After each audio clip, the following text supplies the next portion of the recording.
വന്ന് വരുന്ന ഒരു സമയമാണ്. പല്ലുവേദന നല്ലോണം ആയിട്ടില്ല. അപ്പൊ അവിടെ എന്ത് കാട്ടി, ഇവിടെ പാണ്ടിക്കാട് ഡോക്ടറെടുത്ത് വന്നു. ഡോക്ടറെടുത്ത് വന്ന് കുറെ നേരം ഇരുന്നുകാണ്ട് എന്ത് കാട്ടി, ഡോക്ടർ പരിശോധന വന്നപ്പോൾ തന്നെ അവിടെ നിന്ന് ഇറങ്ങിപ്പോയി. പിന്നെ എന്നെ നേരെ നോക്കുന്നുണ്ട്. അപ്പൊ താത്തക്ക് നിങ്ങൾ പറഞ്ഞ പേസ്റ്റ് ഒന്ന് കൊണ്ടുവരുമോ ചോദിച്ചു. അപ്പൊ ആയിക്കോട്ടെ. അപ്പൊ ഞാൻ ഗാനോ പേസ്റ്റ് കൊണ്ടുപോയി കൊടുത്തു. ഇത് തീരുന്നത് വരെ അവള് ഇത് കുറച്ചു നേരം വായിൽ തേച്ച് വെക്കും. തേച്ച് വെച്ചിട്ട് അവര് ബ്രഷ് ചെയ്യും. അങ്ങനെ 2-3 നേരം തെറ്റ് ചെയ്തോടുകൂടെ അവർക്ക് ആ പല്ലുവേദന, പല്ല് എടുക്കേണ്ടി വന്നിട്ടില്ല, പല്ലിന് ഒരു ബുദ്ധിമുട്ടും ഇല്ല.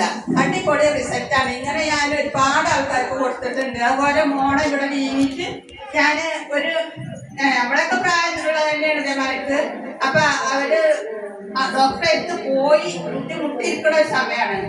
അപ്പം ഞാനിങ്ങനെ പിന്നെ വിളിച്ച് ചോദിക്കുമ്പോ ഞാൻ കൊണ്ടേ കൊടുത്തപ്പം അവര് പറഞ്ഞത് തേച്ച എന്തേലും വരുമോ? ഒന്നും വരില്ല, തേച്ചോളി മോണ രക്തം വരുന്നതിനും നമുക്ക് വായനാറ്റം വായിലുള്ള മോണ കൊഴുപ്പ് ഇതിനൊക്കെ നല്ലതാണ്, പല്ലുവേദനക്കൊക്കെ നല്ലതാണെന്ന് പറഞ്ഞു. ഞാൻ അവരിത് വാങ്ങി തേച്ച് ഞാൻ പിറ്റത്തെ ദിവസം ചെന്നപ്പോ അവര് എനിക്ക് നല്ല അടിപൊളി റിസൾട്ടാണ് പറഞ്ഞത്.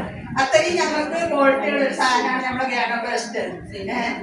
അതാണ് ഇതിന്റെ ഒരു ഇത്. അതായത് പല്ലുവേദനയുള്ളവർക്ക് എല്ലാവർക്കും നമുക്ക് ഉപയോഗിച്ചിട്ട് ഉപ്പ ഇത് സ്ഥിരമായിട്ട് ഉപയോഗിക്കുന്ന ഒരാളാണ്. പന്റെ മോറ് വീങ്ങി മറിഞ്ഞിരുന്നു. കുറച്ച് നല്ല പ്രായമുള്ള ആളാണ്. അപ്പൊ ഡോക്ടറെ കൊണ്ടാൻ പറ്റൂല ഞങ്ങൾക്ക്. അപ്പൊ എന്നോട് പറഞ്ഞു വെച്ചാ ആ പേസ്റ്റ് ഒന്ന് കൊടുത്തല്ലോ ചോദിച്ചു. അപ്പൊ അവര് വാങ്ങിയിട്ട് എന്താ വെച്ചിട്ടാ നമ്മളെ ഡോക്ടറെ എഴുതി കൊടുക്കണേ എന്താ സെൻസുടെ പേസ്റ്റ് വാങ്ങിയിരുന്നു. സ്ഥിരമായിട്ട് തേച്ചിന്റെ ഒരാളാണ് അത്.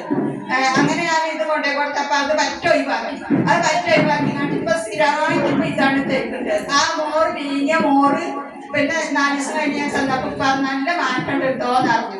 ഇതിനും വലിയ റിസൾട്ട് നമുക്ക് ഇനി എന്താ വേണ്ടെങ്കിൽ പേസ്റ്റിന്